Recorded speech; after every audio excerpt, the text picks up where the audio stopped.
안녕하십니까. 지역의 이슈를 살펴보는 헬로 이슈 토크입니다.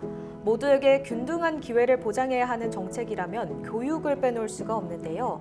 오늘 이슈 토크에서는 올해 새롭게 추진되고 있는 전남의 교육 정책 소식들 짚어보고 지역 인재 양성을 위해 무엇을 고민해 가야 하는지 이야기 나눠보겠습니다. 전남도의회 조옥현 교육위원장 스튜디오 나오셨습니다. 어서 오십시오. 네, 안녕하세요. 잘 지내셨습니까? 네, 잘 지내셨습니까? 네. 네, 지금 현재 전남도의회 교육위원장을 맡고 네. 계신데요. 지금부터 먼저 올해 이슈가 됐던 전남도 교육 정책들 하나씩 짚어보도록 하겠습니다. 네, 가장 눈에 띄는 부분이 교육부 교육발전특구 지정이 아닐까 싶은데 구체적으로 어떤 내용인지 소개 부탁드릴게요. 네, 방금 명칭에서 보다시피 교육을 통해서 뭔가 특별한 발전을 시키는 그런 구역을 만들겠다라는 게 이제 정부의 생각인데요. 구체적으로 좀 내용을 보면 지금 지역은 자꾸 소멸의 위기에 봉착해 있고 네. 수도권은 집중화 현상이 벌어지고 있지 않습니까? 우리 옛 속담에 이걸 조장했던 속담이 바로 이거 같아요. 말은 나면 제주로 보내고 네. 사람은 나면 서울로 보내라라는 게 있잖아요. 그래서 그러다 보니까 자연스럽게 재화나 영역들이 전부 수도권으로 집중이 되고 네. 그러면 지역은 발전이 더디게 가는 수밖에 없는 구조였죠. 그런데 이제 교육마저도 교육 격차가 심해지는 그런 현상이 벌어지거든요. 그렇기 때문에 교육을 위해서 지역을 떠나는 그런 아이들이 있어서는 안 되겠다. 네. 그 아이들이 지역에서 태어나서 지역에서 공부를 하고 그리고 지역에서 다시 졸업을 한 다음에 산업체에 들어가서 일할 수 있는 네. 그런 선순환 구조를 만들어주면 좋겠다라는 게 이 교육발전 특구의 목적이거든요. 그러다 보니까 단지 이거는 어떤 교육 기관만의 문제도 아니고 네. 공공기관만의 문제도 아니지 않습니까? 그래서 이거는 지자체 그리고 교육당국 그리고 대학 그리고 지역 산업체 이들이 전부 다 협력해서 지역의 공교육의 질을 좀 높이고 그를 통해서 우리 지역 소멸의 위기도 좀 극복을 하고 네. 지역 인재 양성을 해서 이들이 지역에서 정주할 수 있는 기반을 만들어주는 그런 전체적인 큰 틀에서 교육을 목적으로 지역의 발전을 꾀하겠다 하는 게 이제 지역 교육 발전 특구의 네. 근본 목적이고요. 아주 좋게도 우리 전남은 7개 시군이 이번에 선정이 됐습니다. 네. 그래서 보면은 목포 무안 신안, 그다음에 영암 강진, 나주 그리고 광양 이렇게 7개 시군이 선정이 된 게 바로 교육 발전 특구입니다. 네. 네. 네, 앞서서 잠깐 언급을 해주셨는데 이 전남에서는 7개의 시군이 선정이 됐습니다. 네. 네, 아무래도 각 지역에 맞는 이 지역 교육의 모델을 개발해 나가는 게 중요하지 않나 싶은데 어떻게 생각하시나요? 네, 맞죠. 천편일률적으로 똑같은 뭐 교육을 하겠다 하는 게 이제 근본 목적이 아니기 때문에 하지만 이 공통 과제와 그다음에 특성화 과제가 따로 좀 구분이 됩니다. 공통 과제라고 하면 우리가 아이들이 태어나서 뭐 출생해서 초등학교까지 어떻게 우리 아이들을 잘 돌볼 것인가 하는 네. 유보 통합이나 초등 늘봄 교실 확대 이런 부분들이 공통 과제에 해당을 하고요. 그리고 또 지속적으로 우리 아이들이 성장하기 위해서 학교 간의 공동 교육 과정 그리고 학교 급 간의 연계 교육하는 방법 이런 것들도 우리가 고려해야 되는 것이고 네. 그리고 고등학교와 대학교와 그리고 산업체가 어떻게 연계 체계를 구축하느냐 하는 이런 부분들. 그래서 그를 통해서 정주형 지역에서 사는 어떤 인재를 양성하는 그 목표. 이게 바로 이제 공통적인 과제에 해당을 하고요. 그리고 이제 우리가 7개 시군이 됐지 않습니까? 네. 거기는 이제 각각의 특색이 있는 특성화 과제가 있습니다. 먼저 목포 무안 신안의 경우를 보면 네. 어떻습니까? 우리는 해양 관광이 좋은 곳이잖아요. 네, 하기 좋은 곳이죠. 그리고 그다음에 신안에 8.2기가와트 해상풍력이 또 들어오게 되고 그래서 이쪽 목포와 무안과 신안은 해양관광 융복합형이라고 합니다.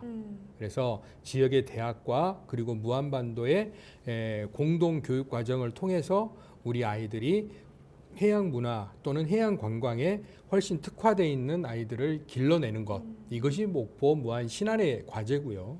그리고 나주 같은 경우는 나주에 공공기관이 많이 있죠. 네. 16개 기관이 있는데 우리가 에너지 중심 혁신 도시형이라고 합니다. 이거는 16개의 공공기관들이 우리 아이들의 교육 과정에 도움을 주고 우리 아이들이 나중에 졸업해서 그 기관에 지원할 수 있는 네. 그런 구조를 만들어내는 것이죠. 그리고 이제 영암강진 같은 경우는 미래 농생명 산업형입니다.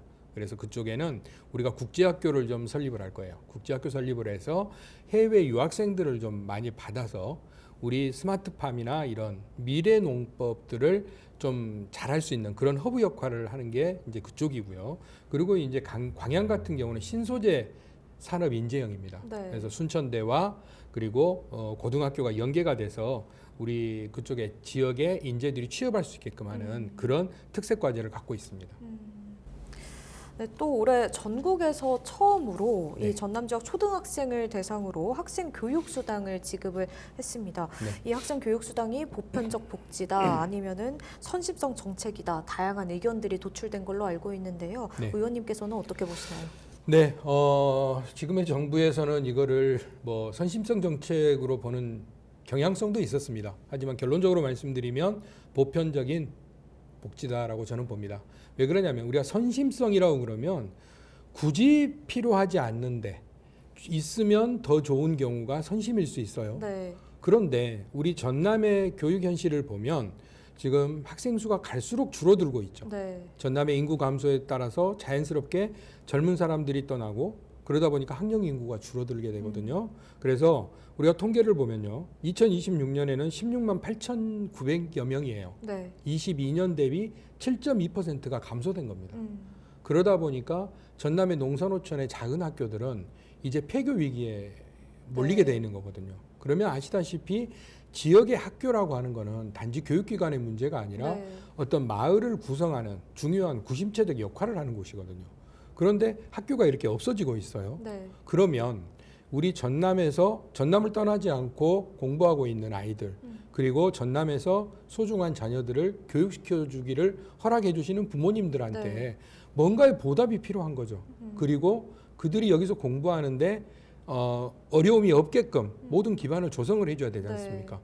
그러다 보니까 당연히 학생 기본수당이 교육수당이 주어지면 그들이 책도 사서 보고요. 그 다음에 문화활동도 하고요.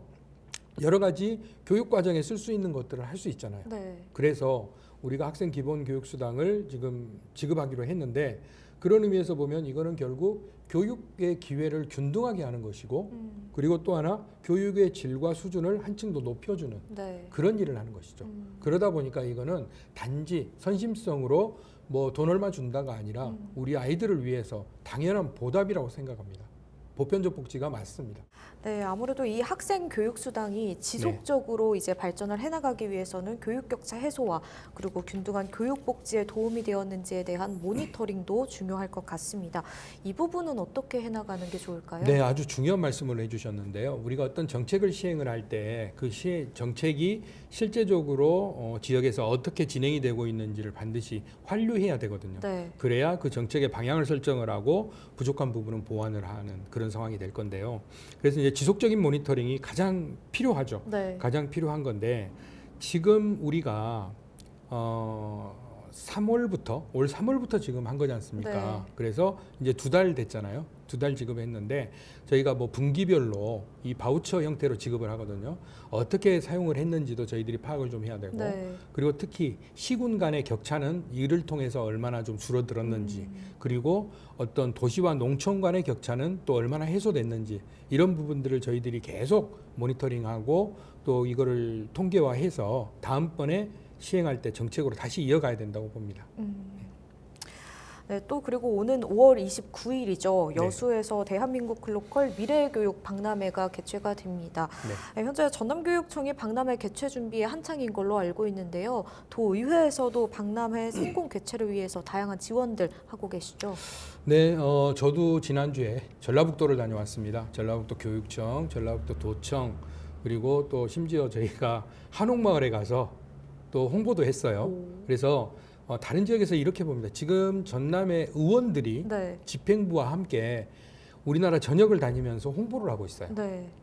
그래서 다른 지역에서는 그렇습니다. 아니 이런 일을 하는데 의회도 이렇게 나서서 같이 합니까? 성공할 것 같네요. 부럽습니다. 이런 얘기를 하거든요. 그래서 우리 전남도의회 의원님들이 함께 발맞춰서 지금 홍보하고 있고요. 그리고 저희들이 또 가장 중요한 건 예산 확보 아니겠습니까? 네. 그래서 이 박람회 준비 또는 진행에 차질이 없도록 저희들이 그때그때 필요한 예산들은 전부 의회에서 승인을 해서 진행이 되도록 그렇게 하고 있습니다. 네, 그렇다면 이 글로컬 미래교육 박람회 네. 콘텐츠 중에서 가장 주목할 만한 부분이 있다면 어떤 게 있을까요? 네, 일단 그 정의란 무엇인가라는 책을 쓰신 하버드대 마이클 샌델 교수가 있어요. 이런 샌델 교수 같은 이런 유명한 석학들이 컨퍼런스를 엽니다. 그리고 이 교수님 같은 경우는 사전에 우리 아이들이 그분의 책을 좀 읽게끔 저희들이 했어요. 네. 그래서 직접 토크 콘서트 형식으로 대화를 주고받는 네. 그런 시간까지 있거든요. 그래서 이런 컨퍼런스도 있고요. 그다음에 당연히 이제 지금의 교육 기자재라든가 앞으로 우리가 4차 산업혁명으로 인해서 인공지능, AI 뭐 이런 것 때문에 더 발달돼 있는 교육 기자재들을 전시하는 코너도 있고요. 그다음에 22개의 나라에서 지금 참여를 합니다. 네. 그래서 이 많은 나라들과 우리가 문화예술을 교류하는 그런 코너도 있고요. 그 다음에 또 미래교육 축제라고 해가지고 우리 아이들이 자신의 꿈과 끼를 발산할 수 있는 네. 그런 장도 있는데 저는 그 중에서 미래교실을 가장 중요한 핵심 포인트라고 보고 있어요. 나중에 학교가 과연 어떤 모습일까요? 계속해서 발전해 나가기 때문에 감히 이제 예상을 그렇죠. 하자면. 안 살아봤으니까 네. 잘 모르긴 하겠는데 뭔가 지금과는 다를 것 같다는 생각이 있잖아요. 네. 저는 좀 더 과격하게 생각하면 미래에는 학교에서 지식을 배우진 않을 것 같다. 인터넷 매체가 있기 때문에 네. 전부 다 개인 디바이스를 갖고 있기 때문에 어떠한 장소에든지 지식은 습득할 수 있다. 네. 다만 학교는 우리 아이들이 나와서 체력을 보강하고 그다음에 밥상머리 교육이라고 하죠. 그래서 급식 교육을 하고 네. 그리고 독서 입문, 책을 보고 토론하고 그리고 기후 환경에 대해서 고민하고 어떻게 실천할 것인가를 우리 몸으로 체득하는 그런 일들이 학교에서 벌어질 거라고 저는 생각을 해요.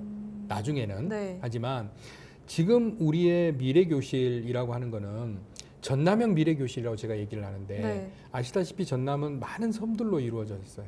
그리고 지역별로 이렇게 떨어져 있습니다. 그러다 보니까 우리 아이들이 자칫 잘못하면 우물 안의 개구리가 될 수 있어요. 그렇잖아요. 그렇죠. 작은 학교는 축구 선수 한 팀을 못 만드니까 축구 시합을 못 하는 경우가 벌어지는 것처럼 지식에서도 지혜에서도 마찬가지로 어떤 편식이라고 할까요? 소식이라고 할까요? 그런 게 생길 수밖에 없는데 디지털 세대에는 이런 거리의 장벽이 없어지는 거죠. 그러다 보니까 예를 들어 신안 저기 가고도에 있는 학생과 저기 목포에 있는 학생과 구례에 있는 학생이 온라인상에서 만나서 수업받고 자유롭게 토론하고 이런 장들이 벌어질 수 있잖아요. 네. 그리고 나서 어떤 계기가 되면 이 아이들이 오프라인에 모여서 또 다시 자기들 끼를 발산을 하고 그래서 이런 일들이 전남만이 할 수 있다고 저는 보거든요. 지금은 이런 문제점들이 전남 교육 발전에 어떤 저해 요소가 될지 모르지만 네. 미래에는 오히려 그게 장점이 될 수 있다. 그리고 개인 맞춤형 교육을 할 수 있잖아요. 학생 수가 적으니까. 네. 그렇죠?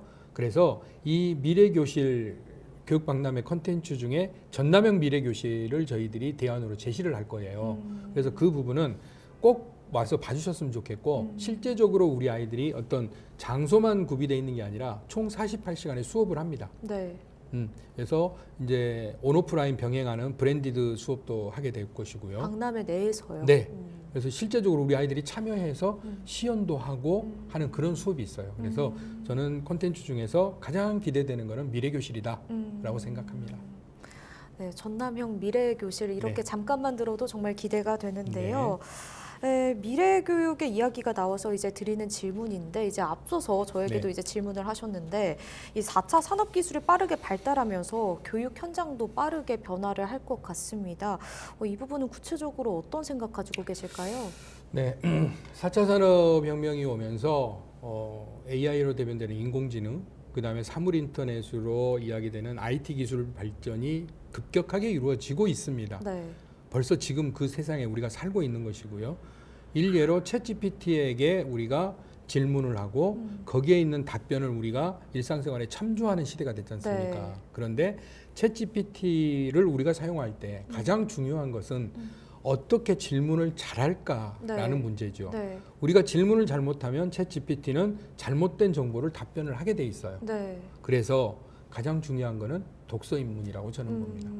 우리가 많은 책을 읽고 네. 그리고 또 인간성을 회복하고 사람다움을 배워가는 이게 토대가 됐을 때야만이 우리가 4차 산업혁명 시대에 어떤 종속되지 않고 인간이 4차 산업혁명의 문명의 이기를 사용해서 네. 더 발전할 수 있다고 저는 보거든요. 그래서 지금 가장 중요한 거는 19세기처럼 뭔가 경쟁해서 이겨내는 그런 능력이 아니라 너와 내가 협업하고 내가 당신을 이해하고 그리고 또 뭔가 새로운 창의적인 질문을 해낼 수 있는 그런 네. 창의융합형 인간을 만들어내는 것. 이것이 바로 4차 산업혁명 시대에 우리가 가장 더 준비를 하고 대비를 해야 된다라고 생각합니다. 네, 무엇보다 앞서서 잠깐 언급을 해주셨는데 이 네. 학령 인구가 계속해서 줄어들고 있기 때문에 이에 맞는 지원도 필요하고요. 또 이 교육 경쟁력을 높이는 방안도 필요할 것 같은데 이 부분은 어떻게 바라보고 계실까요? 네, 우리 지금 요즘 비혼, 만혼 너무 팽배해 있지 않습니까? 그런데 무조건 아이를 낳으세요, 아이를 가지세요 할 수도 없는 상황이잖아요. 네. 그러면 왜 이분들이 아이를 갖지 않으려고 할까요? 아이를 낳고 기르고 교육시키고 또 이렇게 아이가 세상을 살아가는데 지장 없는 세상을 우리들이 만들어 줘야 되는 거거든요. 그래서 그런 어떤 생태계 조성이 이제 가장 중요한 건데요. 이 4차 산업혁명 시대에 가장 좋은 것은 경쟁력을 높이는 방법은 창의융합형 인간을 길러주는 거예요. 네. 예, 어떤 상황에서도 개인의 창의성을 발휘해서 새로운 어떤 도전 과제나 이런 것들을 해결해낼 수 있는 그런 사람, 그리고 협력하는 교육, 그리고 어떤 개인의 다양성을 인정해주고 그리고 개인의 특성을 살려줄 수 있는 그런 교육들이 필요하다. 그래서 그런 교육이 이루어져야만이 단순히 지식만 얻는 그런 교육에서 벗어날 수 있다. 그러면 우리 당연히 학령 인구가 줄지만 일부러 아이를 낳게 못한다고는 하지만 그래도 이런 교육 기반의 형태가 갖춰지면 당연히 인간은 자기의 후손을 갖고 싶어하는 본능이거든요. 그렇잖아요. 그래서 우리가 교육을 통해서 이런 걱정들을 좀 없애주는 그런 것이 바로 어떤 교육의 경쟁력을 높이는 방법이라고 생각합니다. 네, 그렇다면 앞으로 위원장님께서는 이 전남의 교육 발전을 위해서 꼭 추진하고 싶은 계획이나 조례가 있다면 어떤 게 있을까요? 네, 지금 뭐 교권이 많이 떨어졌다. 그래서 학교에 수업하기가 정말 어렵다. 아이들이 집중을 못한다. 뭐 여러 가지 내용들이 있는데요. 이거를 좀 해소하는 방안이 바로 공존교실을 운영하는 겁니다.